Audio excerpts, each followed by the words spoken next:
ওই মেয়েকেই তোকে বিয়ে করতে হবে। ওই মেয়ে ছাড়া কোনো মেয়ে আমার ঘরের বউ হয়ে আসবে না, মাথায় রাখবি তুই। তুমি যাই বলো বাবা, ওই মেয়েকে আমি বিয়ে করতে পারবো না। ওই ভিখারি ফাটা জামা প্যান্ট পরে আসে, আমার ভালো লাগে না। আম্বানির মতো চাল চরিত্র বন্ধ কর। তোর বাবা কনসা বড় না, তুই ওকে ভিখারি বলছিস? তাও তো আমাদের কিছু তো আছে। ওকে দেখলেই ভিখারি মনে হয়, আমার ভালো লাগে না ওকে বিয়ে করতে। অত ভিখারি না।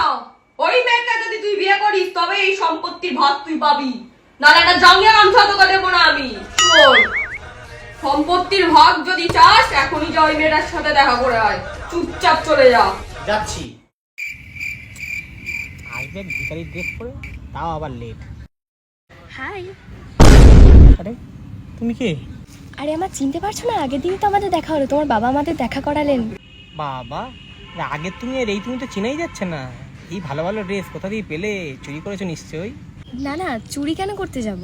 ও চুরি করিনি, তাহলে কোথা দিয়ে পেলে? আমি তো জানি তোমাদের তো বাবা এত পয়সা নেই। আসলে এই সব কিছুই আমি কিনেছি সেভ পয়সা টেলিগ্রাম চ্যানেল থেকে, যেখানে খুব রিজনেবল প্রাইসে ব্র্যান্ডেড জিনিস পাওয়া যায়। ব্র্যান্ডেড জিনিস আবার রিজনেবল প্রাইসে?